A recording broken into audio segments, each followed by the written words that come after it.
আজকে এই মত বিনিময় সভায় যুবলীগের বিভিন্ন স্তরের নেতৃবৃন্দ আছেন। আমার প্রিয় ভাইনা পরশ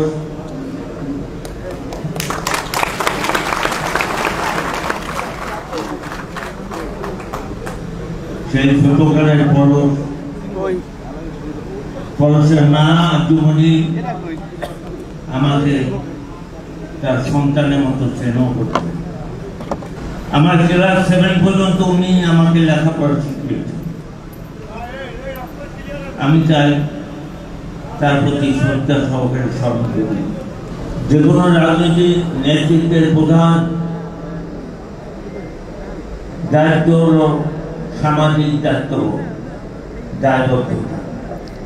সুতরাং যুবলীগ সেই লক্ষ্যে, সেই আদর্শে আমি মনে করি জননেত্রী শেখ হাসিনার হাত শক্তিশালী করবে। আমার একটাই প্রত্যাশা আপনাদের কাছে, সেটা সবাই নৌকার পক্ষে কাজ করবেন।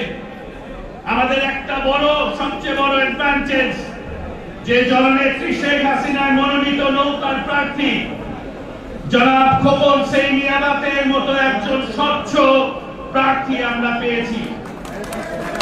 সন্ত্রাস এবং মাদক মুক্ত নগর গঠনে খোকন সেইনিয়াবাতের বিকল্প কেউ হইতে পারে না। আপনারা জানেন খোকন সেইনিয়াবাত অত্যন্ত মিষ্টভাষী, মার্জিত এবং অতি অল্প সময়ে মানুষকে কাছে টেনে নেবার বিরল ক্ষমতার অধিকারী। তার সাথে যে কেউ 10 মিনিট কথা বললে আমি চ্যালেঞ্জ দিয়ে বলতে পারি সে খোকন সেইনিয়াবাতের চারিত্রিক বৈশিষ্ট্যে মুগ্ধ হতে বাধ্য। সে কি ধরনের নিরহংকার এবং বিনয়ী মানুষ, একটা মানুষ সেটা খুব তাড়াতাড়ি আরেকজনকে আকৃষ্ট করে। তার আরেকটা বড় শক্তি তার ব্যক্তিগত স্বচ্ছ ভাবমূর্তি। ঐতিহ্যবাহী রাজনৈতিক পরিবারে আমার মামা খোকন সেইনিয়াবাতের জন্ম এবং একজন সৎ, নাম করা সৎ রাজনীতিবিদের ঘরে জন্ম। তিনি তার পিতার রাজনীতি খুব কাছ থেকে পর্যবেক্ষণ করেছেন এবং অনুধাবন করার চেষ্টা করেছেন। খোকন সেইনিয়াবাত আমার নানার কাছ থেকে বিনয়, নিরহংকার এবং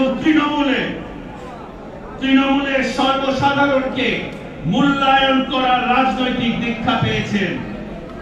তার ব্যক্তিগত ভাবমূর্তি এবং আন্তরিকতা আমাদের নৌকার প্রার্থীর জন্য অপ্রতিরোধ্য হয়ে উঠেছে। তাছাড়া খোকন সেইনিয়াবাতের সাধারণ জনগণের সঙ্গে মধ্যে গ্রহণযোগ্যতার কারণে একটা নিজস্ব অবস্থানও রয়েছে, যা নৌকার প্রার্থীকে আজকে অপ্রতিরোধ্য করে তুলেছে। বরিশালে খোকন সেইনিয়াবাতের পারিবারিক ঐতিহ্য, তার সার্বিক গ্রহণযোগ্যতা এবং সাধারণ মানুষের সঙ্গে সহজেই মিশে যাওয়ার গুণাবলীর কারণে তার ব্যক্তিগত ভোট ব্যাংক সৃষ্টি হয়েছে, যেটা আমাদের কাজে লাগাতে হবে। এই ব্যক্তিগত ভোট ব্যাংক খোকন সেইনিয়াবাতের জয়ের জন্য ভূমিকা রাখবে বলে আমি বিশ্বাস করি।